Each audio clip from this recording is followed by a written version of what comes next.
దేవుని నామమునకు మహిమ కలుగునుగాక. అనుదిన పరిశుద్ధ గ్రంథ పఠనం. జనవరి 14. ప్రార్థన. దయగల తండ్రి, కృపగల దేవ, పరిశుద్ధుడానికి వందనాలు, స్తోత్రాలు. గడిచిన దినములు నీ కృపలో జ్ఞాపకం చేసుకుని మరొక నూతన దినము మా జీవితాల్లో మీరు ప్రవేశపెట్టినందుకు మీకు వందనాలు ప్రభు. ఈ దినం వాక్యం చదువుతుండగా నీ ఆత్మతో నింపి నడిపించండి. వినిన వాక్యం మా హృదయాలు ఫలింపచేసి వాక్యానుసారంగా జీవించడానికి నీ కృపను దయచేయమని యేసుక్రీస్తు అతి పరిశుద్ధ నామములో అడిగి వేడుకొంచున్నాము మా పరమ తండ్రి. ఆమేన్. ఆదికాండము 40 నుండి 42 అధ్యాయములు. 40వ అధ్యాయము. అటు పిమ్మట ఐగుప్తు రాజు యొక్క పానదాయకుడును భక్ష్యకారుడును తమ ప్రభువైన ఐగుప్తు రాజు ఎడల తప్పు చేసిరి గనుక ఫరో పానదాయకుల అధిపతియు భక్ష్యకారుల అధిపతియునైన తన ఇద్దరు ఉద్యోగస్తుల మీద కోపపడి వారిని చెరసాల్లో ఉంచుటకై రాజ సంరక్షక సేనాధిపతికి అప్పగించెను. అది యోసేపు బంధింపబడిన స్థలము. ఆ సేనాధిపతి వారిని యోసేపు వశము చేయగా అతడు వారికి ఉపచారము చేసెను. వారు కొన్ని దినములు కావలిలో ఉండిన తరువాత వారిద్దరు అనగా చెరసాలలో బంధింపబడిన ఐగుప్తు రాజు యొక్క పానదాయకుడును భక్ష్యకారుడును ఒకటే రాత్రి అందు కలలు కనిరి. ఒక్కొక్కడు వేరువేరు భావములు కనెను. తెల్లవారినప్పుడు యోసేపు వారి యొద్దకు వచ్చి వారిని చూడగా వారు చింతాక్రాంతులై ఉండిరి. అతడు ఎందుచేత నేడు మీ ముఖములు చిన్నబోయి ఉన్నవని తన యజమానిని ఇంట తనతో కావలి అందున్న ఫరో ఉద్యోగస్తులను అడిగాను. అందుకు వారు, మేము కలలు కంటిమి, వాటి భావము చెప్పగలవారెవరునూ లేరని అతనితో అనగా యోసేపు వారిని చూచి, భావములు చెప్పుట దేవుని ఆధీనమే కదా, మీరు దయచేసి ఆ కలలు నాకు వివరించి చెప్పుడనెను. అప్పుడు పానదాయకుల అధిపతి యోసేపును చూచి, నా కలలో ఒక ద్రాక్షావల్లి నా ఎదుట ఉండెను. ఆ ద్రాక్షావల్లికి 3 తీగలుండెను. అది చిగురించినట్టు ఉండెను. దాని పువ్వులు వికసించెను. దాని గెలలు పండి ద్రాక్ష ఫలములాయెను. మరియు ఫరో గిన్నె నా చేతిలో ఉండెను. ఆ ద్రాక్ష ఫలములు నేను పట్టుకొని ఫరో గిన్నెలో వాటిని పిండి ఆ గిన్నె ఫరో చేతికిచ్చి తినని తన కలను అతనితో వివరించి చెప్పాను. అప్పుడు యోసేపు, దాని భావం ఇదే, ఆ 3 తీగలు 3 దినములు, ఇంకా 3 దినములలోగా ఫరో నీ తలను పైకెత్తి నీ ఉద్యోగము నీకు మరలా ఇప్పించును. నీవు అతని పానదాయకుడివై ఉన్న నాటి మర్యాద చొప్పున ఫరో గిన్నెను అతని చేతికి అప్పగించదువు. కాబట్టి నీకు క్షేమము కలిగినప్పుడు నన్ను జ్ఞాపకం చేసుకుని నా యందు కరుణించి ఫరోతో నన్ను గూర్చి మాట్లాడి ఈ ఇంటిలో నుండి నన్ను బయటికి రప్పించుము. ఏలైనగా నేను హెబ్రీల దేశంలో నుండి దొంగిల బడి తిని అది నిశ్చయము. మరియు ఈ చెరసాలలో నన్ను వేయుటకు ఇక్కడ సహా నేనేమీ చేయలేదని అతనితో చెప్పాను. అతడు తెలిపిన భావం మంచిదని భక్ష్యకారుల అధిపతి చూచి అతనితో ఇట్లా నేను కలకంటిని, ఇదిగో తెల్లని పిండి వంటలు గల 3 గంపలు నా తల మీద ఉండెను. మీది గంపలో ఫరో నిమిత్తము సమస్త విధములైన పిండి వంటలు ఉండెను. పక్షులు నా తల మీదనున్న ఆ గంపల్లో నుండి వాటిని తీసుకొని తినుచుండెను. అందుకు యోసేపు, దాని భావం ఇదే, ఆ 3 గంపలు 3 దినములు, ఇంకా 3 దినముల్లోగా ఫరో నీ మీద నుండి నీ తలను పైకెత్తి మ్రాను మీద నిన్ను వ్రేలాడదీయించును. అప్పుడు పక్షులు నీ మీద నుండి నీ మాంసమును తినివేయనని ఉత్తరమిచ్చెను. 3వ దినముందు జరిగినదేమనగా, ఆ దినము ఫరో జన్మదినము గనుక అతడు తన సేవకులందరికీ విందు చేయించి వారి నడుమున పానదాయకుల అధిపతి తలను భక్ష్యకారుల అధిపతి తలను పైకెత్తి పానదాయకుల అధిపతి ఉద్యోగం మరలా అతనికి ఇచ్చెను గనుక అతడు ఫరో చేతికి గిన్నెనిచ్చెను. మరియు యోసేపు వారికి తెలిపిన భావం చొప్పున భక్ష్యకారుల అధిపతిని వ్రేలాడదీయించెను. అయితే పానదాయకుల అధిపతి యోసేపును జ్ఞాపకం చేసుకొనక అతని మర్చిపోయాను. 41వ అధ్యాయము. 2 ఏండ్లు గడిచిన తర్వాత ఫరో ఒక కల కనెను. అందులో అతడు ఏటి దగ్గర నిలిచి ఉండగా చూపునకు అందమైనవి బలిసినవి అయిన 7 ఆవులు ఏటిలో నుండి పైకి వచ్చుచు జమ్ములో మేయుచుండెను. వాటి తర్వాత చూపునకు వికారమై చిక్కిపోయిన మరి 7 ఆవులు ఏటిలో నుండి పైకి వచ్చుచు ఏటి ఒడ్డున ఆ ఆవుల దగ్గర నిలిచుండెను. అప్పుడు చూపునకు వికారమై చిక్కిపోయిన ఆవులు చూపునకు అందమైన బలిసిన ఆవులను తినివేయుచుండెను. అంతలో ఫరో మేలుకొనెను. అతడు నిద్రించి రెండవసారి కలకనెను. అందులో మంచి పుష్టిగల 7 వెన్నులు ఒక దంటున పుట్టుచుండెను. మరియు తూర్పు గాలి చేత చెడిపోయిన 7 పేల వెన్నులు వాటి తర్వాత మొలిచెను. అప్పుడు నిండైన పుష్టిగల 7 వెన్నులను ఆ పేల వెన్నులు మింగివేశాను. అంతలో ఫరో మేలుకొని అది కల అని గ్రహించెను. తెల్లవారినప్పుడు అతని మనస్సు కలవరపడెను గనుక అతడు ఐగుప్తు శకునగాండ్రని అందరినీ అక్కడికి విద్వాంసులను అందరినీ పిలవనంపి ఫరో తన కలలను వివరించి వారితో చెప్పాను. కానీ ఫరోకు వాటి భావం తెలుపగలవాడెవడనూ లేకపోయాను. అప్పుడు పానదాయకుల అధిపతి, నేడు నా తప్పిదములకు జ్ఞాపకం చేసుకొనిచున్నాను. ఫరో తన దాసుల మీద కోపగించి నన్నును భక్ష్యకారుల అధిపతిని మా ఉభయులను రాజ సంరక్షక సేనాధిపతి ఇంట కావలిలో ఉంచెను. ఒక రాత్రి నేను అతడు మేమిద్దరము కలలో కంటిమి. ఒక్కొక్కడు వేరువేరు భావములు గల కలలు చెరి ఒకటి కంటిమి. అక్కడ రాజ సంరక్షక సేనాధిపతికి దాసుడై ఉండిన ఒక హెబ్రీ పరుచువాడు మాతో కూడా ఉండెను. అతనితో మా కళను మేము వివరించి చెప్పినప్పుడు అతడు వాటి భావమును మాకు తెలిపెను. ఒక్కొక్కని కళ చొప్పున దాని దాని భావమును తెలిపెను. అతడు మాకు ఏ ఏ భావము తెలుపునో ఆయా భావముల చొప్పున జరిగాను. నా ఉద్యోగము నాకు మరలా ఇప్పించి భక్షకాన్ని వేలాడదీయించడని ఫరోతో చెప్పగా, ఫరో యోసేపును పిలువనంపెను. కాబట్టి చెరసాల్లో నుండి అతను త్వరగా రప్పించిడి. అతడు క్షౌరము చేయించుకుని మంచి బట్టలు కట్టుకుని ఫరో యొద్దకు వచ్చెను. ఫరో యోసేపుతో, నేను ఒక కళ కంటిని, దాని భావమును తెలుపగల వారెవరూ లేరు. నీవు కళను విన్న ఎడల దాని భావమును తెలుపగలవని నిన్ను గూర్చి వింటినని అతనితో చెప్పినందుకు యోసేపు, నా వలన కాదు, దేవుడే ఫరోకు క్షేమకరమైన ఉత్తరం ఇచ్చుడని ఫరోతో చెప్పాను. అందుకు ఫరో, నా కళలలో నేను ఏటి ఒడ్డున నిలిచుంటిని. బలిసినవియు చూపునకు అందమైనవియునైనా 7 ఆవులు ఏటిలో నుండి పైకి వచ్చి జమ్ములో మేయుచుండెను. మరియు నీరసమైన బహు వికార రూపము కలిగి చిక్కిపోయిన మరి 7 ఆవులు వాటి తర్వాత పైకి వచ్చెను. వీటి అంత వికారమైనవి ఐగుప్తు దేశమందు ఎక్కడనూ నాకు కనబడలేదు. చిక్కిపోయి వికారముగా ఉన్న ఆవులు బలిసిన మొదటి 7 ఆవులను తినివేశను. అవి వాటి కడుపులో పడెను గాని అవి కడుపులో పడినట్టు కనబడలేదు. మొదట ఉండినట్టే అవి చూపునకు వికారముగా ఉండెను. అంతలో నేను మేలుకొంటిని. మరియు నా కలలో నేను చూడగా పుష్టిగల 7 మంచి వెన్నులు ఒక్క దంటున పుట్టెను. మరియు తూర్పు గాలి చేత చెడిపోయి ఎండిన 7 పేల వెన్నులు వాటి తర్వాత మొలిచెను. ఈ పేల వెన్నులు ఆ మంచి వెన్నులను మింగివేశను. ఈ కళను జ్ఞానులకు తెలియచెప్పితిని గాని దాని భావమును తెలుపగలవారెవరూ లేరని అతనితో చెప్పాను. అందుకు యోసేపు, ఫరో కనిన కళ ఒక్కటే, దేవుడు తాను చేయబోచున్నది ఫరోకు తెలియజేశాను. ఆ 7 మంచి ఆవులు 7 సంవత్సరంలో, ఆ 7 మంచి వెన్నులను 7 సంవత్సరంలో. కళ ఒక్కటే. వాటి తర్వాత చిక్కుపోయి వికారమే పైకి వచ్చిన 7 ఆవులను 7 సంవత్సరంలో. తూర్పు గాలి చేత చెడిపోయిన 7 పేల వెన్నులు కరువు గల 7 సంవత్సరంలో. నేను ఫరోతో చెప్పు మాట ఇదే, దేవుడు తాను చేయబోచున్నది ఫరోకు చూపించను. ఇదిగో ఐగుప్తు దేశమందంతటను బహు సమృద్ధిగా పంట పండు 7 సంవత్సరములు వచ్చుచున్నవి. మరియు కరువు గల 7 సంవత్సరములు వాటి తర్వాత వచ్చును. ఐగుప్తు దేశమందు ఆ పంట సమృద్ధి యావత్తును మరువబడును. ఆ కరువు దేశమును పాడు చేయును. దాని తర్వాత కరువు చేత దేశమందు ఆ పంట సమృద్ధి తెలియబడకపోవును. ఆ కరువు మిక్కిలి భారముగా ఉండును. ఈ కార్యము దేవుని వలన నిర్ణయింపబడి ఉన్నది. ఇది దేవుడు శీఘ్రముగా జరిగించును. అందుచేతనే ఆ కళ ఫరోకు రెట్టింపబడెను. కాబట్టి ఫరో వివేక జ్ఞానములు గల ఒక మనుషుని చూచుకుని ఐగుప్తు దేశం మీద అతను నియమింపవలెను. ఫరో అట్లు చేసి ఈ దేశంపైన అధిపతులను నియమించి సమృద్ధిగా పంట పండు 7 సంవత్సరములలో ఐగుప్తు దేశమందంతటను 5వ భాగం తీసుకొనవలెను. రాబోవు ఈ మంచి సంవత్సరములలో దొరుకు ఆహారమంతయు సమకూర్చి ఆ ధాన్యము ఫరో చేతికి అప్పగించి ఆయా పట్టణములలో ఆహారమునకే భద్రము చేయవలెను. కరువు చేత ఈ దేశం నశించిపోకుండా ఆహారం ఐగుప్తు దేశంలో రాబోవు కరువు సంవత్సరములు 7 ఈ దేశమందు సంగ్రహముగా ఉండునని వారి ఫరోతో చెప్పాను. ఆ మాట ఫరో దృష్టికిని అతని సమస్త సేవకుల దృష్టికిని యుక్తమై ఉండెను గనుక అతడు తన సేవకులను చూచి, ఇతని వలె దేవుని ఆత్మగల మనుషుని కనుగొనగలమా అని అనెను. మరియు ఫరో, దేవుడు ఇదంతయు నీకు తెలియపరచును కనుక నీ వలె వివేక జ్ఞానము గల వారెవరూ లేరు. నీవు నా ఇంటికి అధికారివై ఉండవలను. నా ప్రజలందరూ నీకు విధేయులై ఉందురు. సింహాసనం విషయములో మాత్రమే నేను నీకంటే పైవాడినై ఉందునని యోసేపుతో చెప్పాను. మరియు ఫరో చూడుము, ఐగుప్తు దేశమంతటి మీద నిన్ను నియమించి ఉన్నానని యోసేపుతో చెప్పాను. మరియు ఫరో తన చేతినున్న తన ఉంగరము తీసి యోసేపు చేతిని పెట్టి సన్నపు నారబట్టలు అతనికి తొడిగించి అతని మెడకు బంగారు గొలుసు వేసి తన 2వ రథం మీద అతను ఎక్కించెను. అప్పుడు వందనము చేయుడని అతని ముందర జనులు కేకలు వేసిరి. అట్లు ఐగుప్తు దేశం అంతటి మీద అతన్ని నియమించెను. మరియు ఫరో యోసేపుతో, ఫరోను నేనే అయినను నీ సెలవు లేక ఐగుప్తు దేశం అంతటిని ఏ మనుషుడును తన చేతినైనను కాలినైనను ఎత్తకూడదని చెప్పాను. మరియు ఫరో యోసేపునకు జప్నతహనేహు అని పేరు పెట్టి అతనికి ఓను యొక్క యాజకుడైన పోతీఫరు కుమార్తెగు ఆసేనతునిచ్చి పెండ్లి చేసెను. యోసేపు బయలుదేరి ఐగుప్తు దేశమందంతటా సంచరించెను. యోసేపు ఐగుప్తు రాజైన ఫరో ఎదుట నిలిచినప్పుడు 30 సంవత్సరముల వాడై ఉండెను. అప్పుడు యోసేపు ఫరో ఎదుటి నుండి వెళ్ళి ఐగుప్తు దేశమందంతటా సంచారం చేసెను. సమృద్ధిగా పంటబడిన 7 సంవత్సరంలో భూమి బహు విరివిగా పండెను.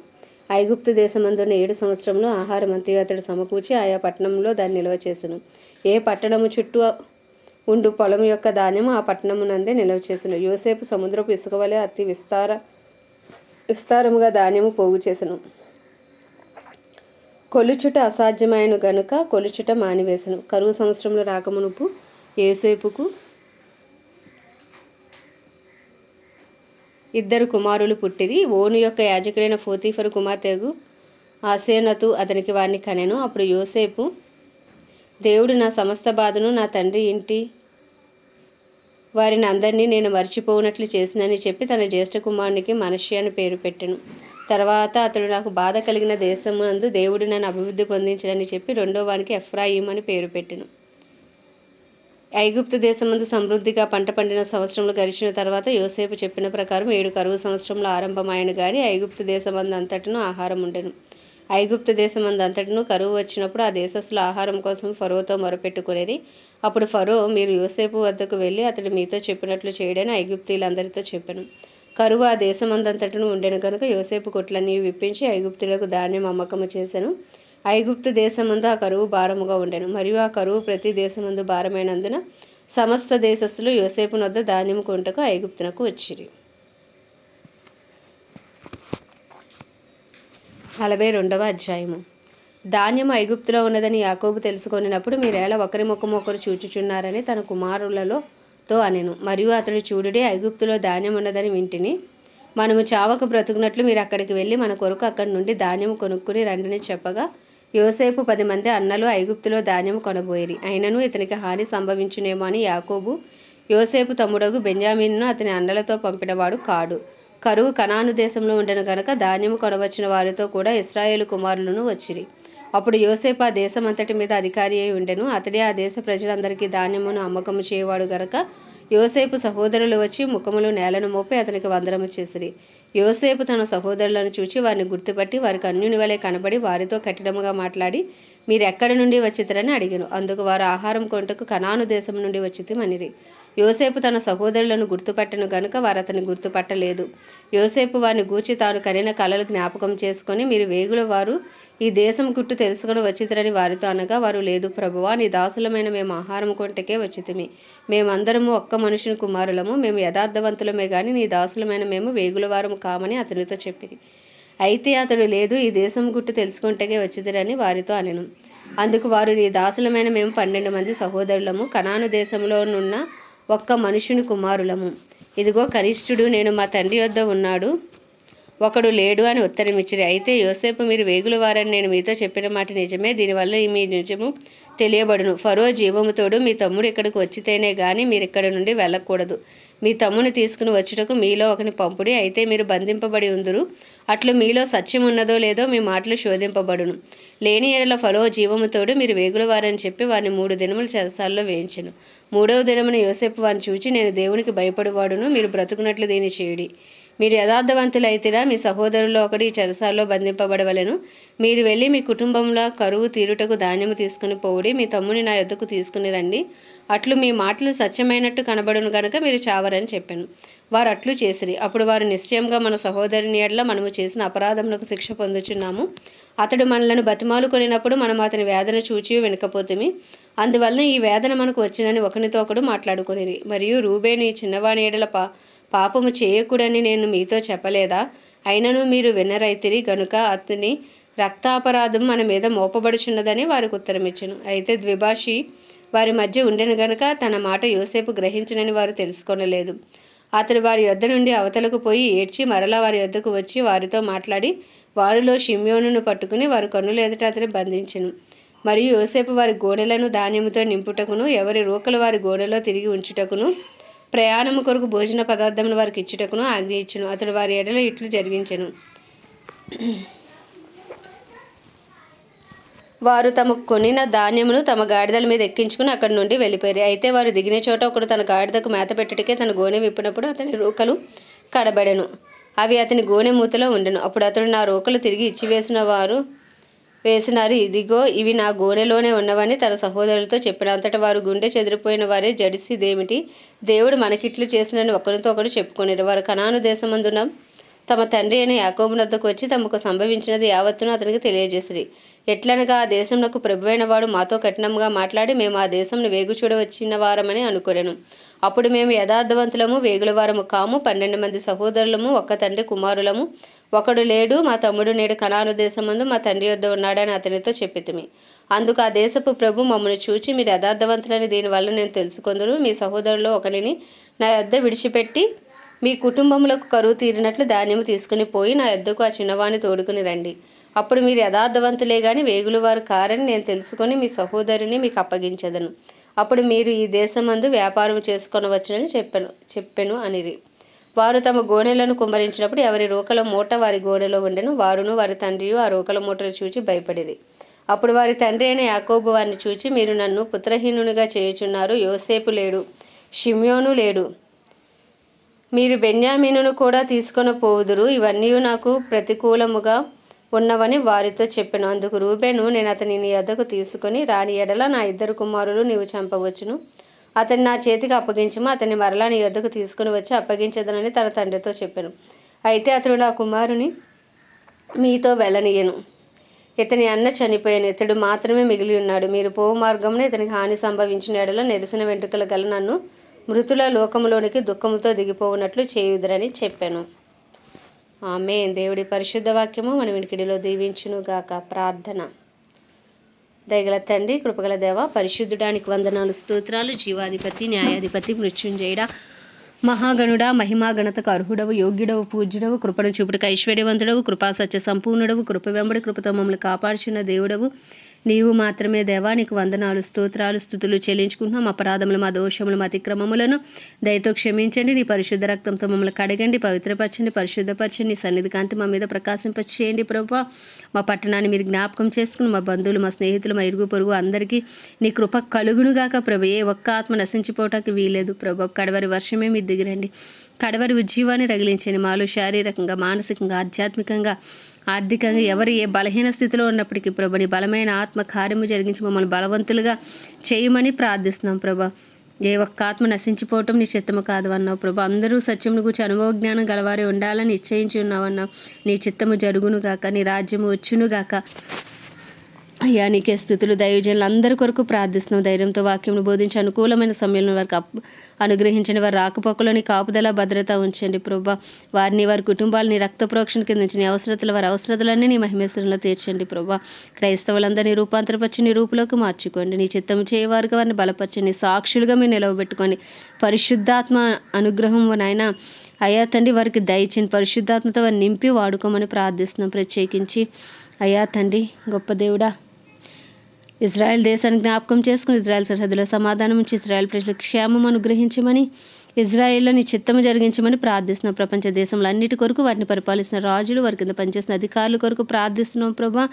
అందరికీ నీ కృపను అనుగ్రహించి నీ చిత్తానుసారమైన పరిపాలన జరిగించండి. ఏ ఒక్క ఆత్మ నశించిపోకుండా అందరూ అంతటా రక్షణ పొందినట్లు ఇంకను సువార్థికులను లేపమని, అయ్యా కోత విస్తారంగా ఉంటుండగా నైనా పనివారిని ఇంకను లేపమని ప్రార్థిస్తున్నాం. ప్రత్యేకించి మా భారతదేశాన్ని మీ హస్తాలకు అప్పచెప్పుకుంటున్నాం.